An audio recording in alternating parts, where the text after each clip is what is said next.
नमस्कार मंडळी. आई झाल्यानंतर बाळासोबत आणखी एक गोष्ट जन्माला येते, ती म्हणजे मॉम ब्रेन.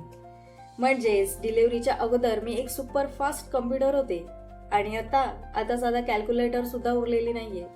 डिलिव्हरी नंतर माझ्या आयुष्यात काय बदल झाला माहितीये? मी किचनमध्ये जाते, फ्रीजचा डोर ओपन करते, 2 मिनिट त्याच्यासमोर उभी राहते आणि मला हेच आठवत नाही मी इथे कशासाठी आली. मला दूध हवंय की मला कोथिंबीर हवी आहे. तसाच फ्रीजचा डोर पुन्हा बंद करून रिकाम्या हाती परत येते. डिलिव्हरीच्या अगोदर मला सगळ्यांच्या बर्थ डेट पासून ते 4 वर्षांपूर्वी मला कोणी काय टोमणा दिलाय इथपर्यंत सगळ्या गोष्टी लक्षात राहत होत्या. आता एकही गोष्ट लक्षात राहत नाही. लोक हसतात, लोक चिडवतात, पुन्हा विसरलीस म्हणून जज सुद्धा करतात, पण त्यांना समजत नाही आईचं डोकं हे 24 तास चालू असतं.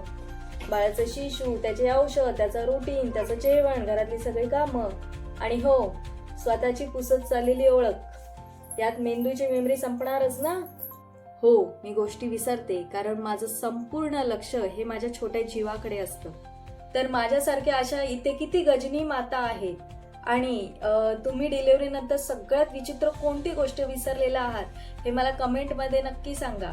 आणि हो, हा व्हिडिओ त्याच व्यक्तीला शेअर करा ज्यांनी तुमच्या विसराळूपणाचा जोक केलेला आहे. त्यांनाही कळू द्यात ना की या गोष्टी किती नॉर्मल आहेत. व्हिडिओ आवडले असेल तर लाईक नक्की करा आणि चॅनल सबस्क्राईब करायला विसरू नका, नाही तर परत विसराल.